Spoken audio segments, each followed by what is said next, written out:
So hey guys, welcome back to the channel. In this video I am going to discuss the code November long challenge problems. तो here is the first problem. First problem थी कि which fuel is cheaper. तो इसमें problem को हम एक बार reading कर लेते हैं कि इन प्रॉब्लम में दिया हुआ था the current price of petrol is X rupees and the current price of diesel is Y rupees.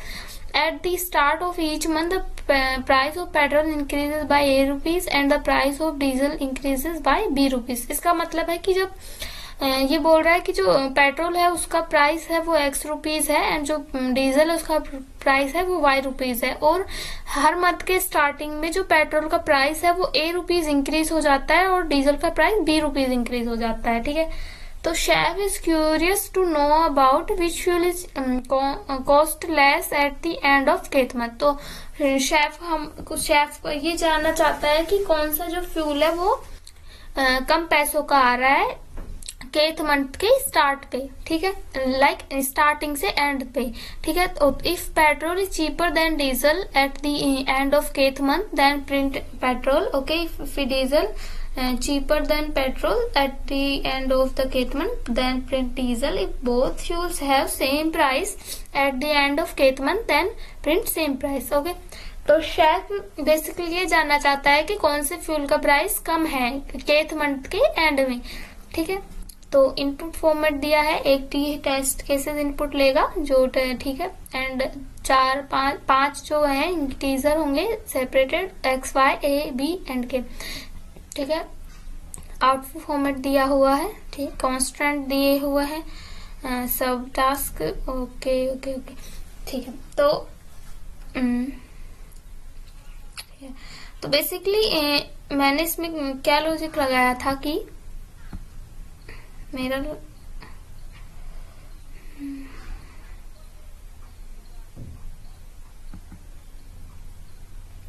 Okay so my logic was की लाइक हमें जो पेट्रोल है वो X रुपीज से डोनेट किया है. ठीक है, X रुपीज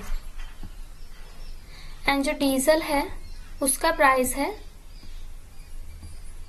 Y रुपीज. ठीक है,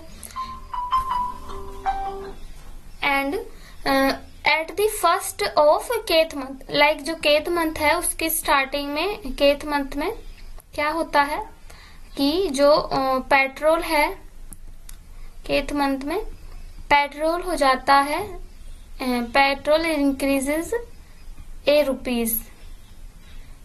ओके, तो इसका मतलब क्या हुआ बेसिकली कि जो पेट्रोल है उसमें हम पेट्रोल का जो करंट प्राइस है उसमें A को ऐड कर देंगे, ऐसा कुछ हम समझ सकते हैं. ठीक है, लाइक करंट प्राइस में A रुपीज ऐड हो जाएंगे तो वो उसका जो होगा वो फाइनल आंसर होगा. ठीक है, एंड जो डीजल है same diesel B rupees increase हो रहा है. दैट मीन्स कि जो पेट्रोल का करंट प्राइस है what is the current price Y rupees.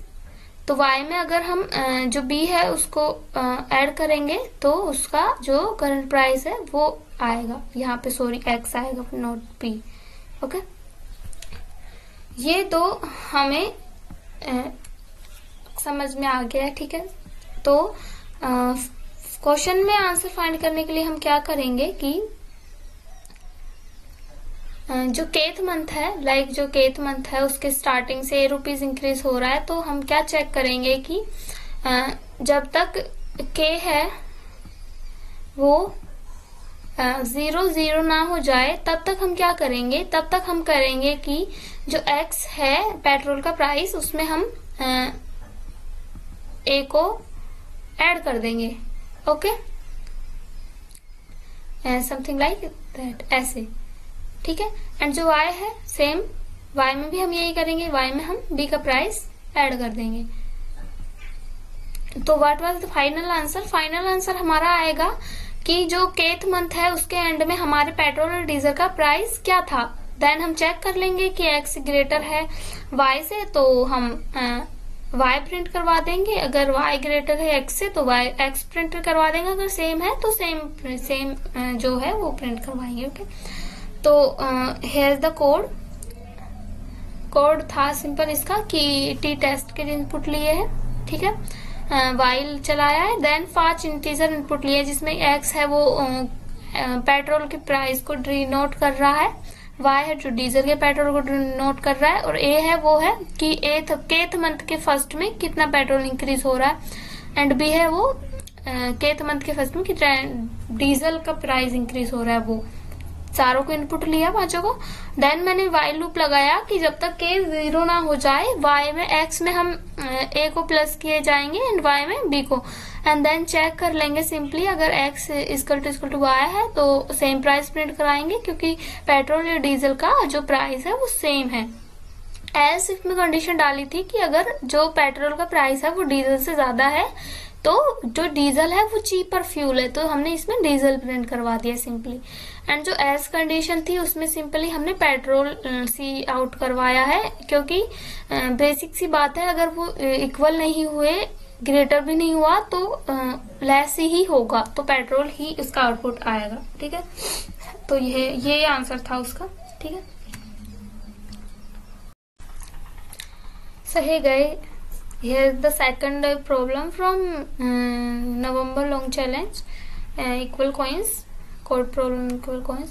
तो प्रॉब्लम थी कि chef has x coins worth 1 rupees each and y coins worth 2 rupees each. He wants to distribute all of these x plus y coins to his 2 sons so that the total value of coins received by each of them is the same. Find out whether chef will be able to do so.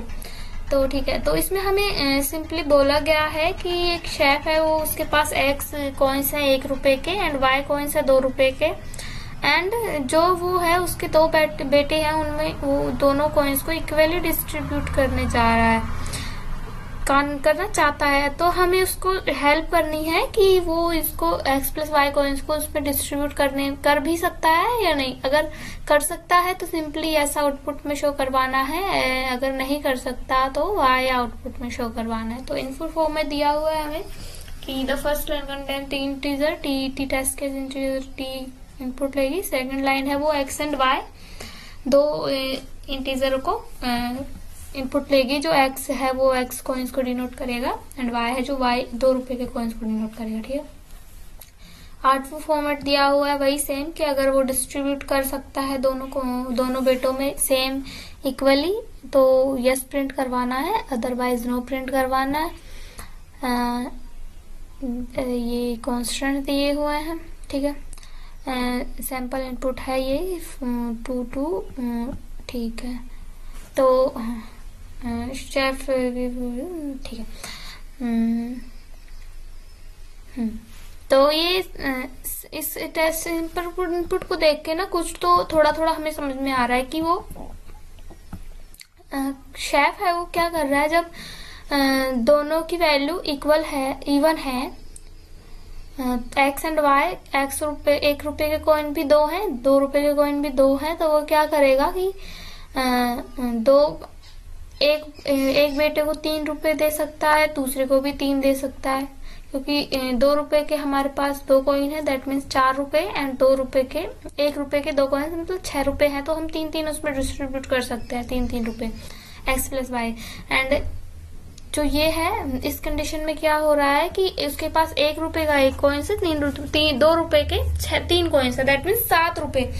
तो 7 रुपए तो वो भी distribute नहीं कर सकता है, basically बात ये है।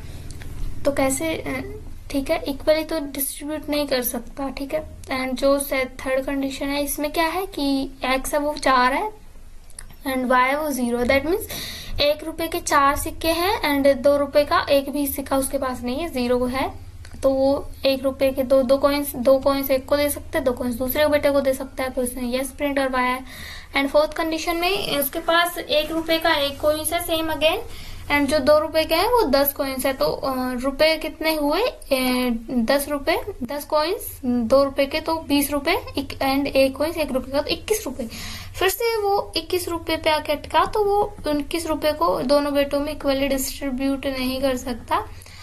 तो हम इसमें कंडीशन हम सिंपली लगा सकते हैं कि जब दोनों, हाँ, जब दोनों इवन है तो वो डिस्ट्रीब्यूट कर सकता है, तब यस प्रिंट करवाना है। दोनों इवन है तो, और एल्स में जो कंडीशन होंगी उनमें हम नो प्रिंट करवाएंगे। ठीक है, लाइक एक तो दोनों इवन होने चाहिए ये कंडीशन तो हमारी, तो यहाँ पे एक बार बोल देती, दिखा देती हूँ करके। तो क्या कर सकते हैं कि एक्स कॉइन है 1 रुपए के,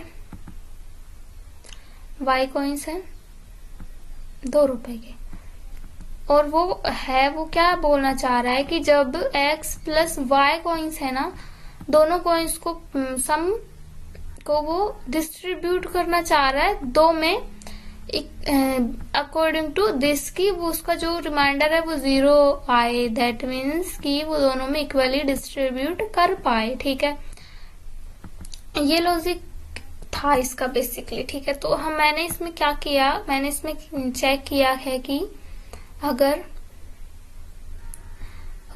तो मैंने इसमें सिंपल कंडीशन लगाई कि अगर x है, उसका जो रिमाइंडर आता है मॉड्यूलो, अगर वो 1 है, दैट मीन्स कि वो जो इवन नंबर नहीं होगा उसका, तो वो नो, क्योंकि वो अगर x इवन नहीं है तो वो सिंपली उसमें डिस्ट्रीब्यूट नहीं कर पाएगा, तो वो सिंपली आउटपुट में नो शो करवा दे। ठीक है, एंड जो सेकंड कंडीशन मैंने इसमें लगाई थी वो ये थी कि अगर x है वो इवन है, उसका जो मॉड्यूलर है वो x का वो 0 है। ठीक है, तो x मॉड्यूलर 2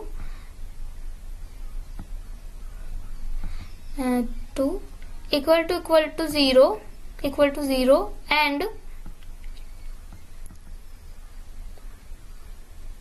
जो y है वो भी इवन है, दैट मीन्स कि जो मॉड्यूलो 2 y मॉड्यूलो 2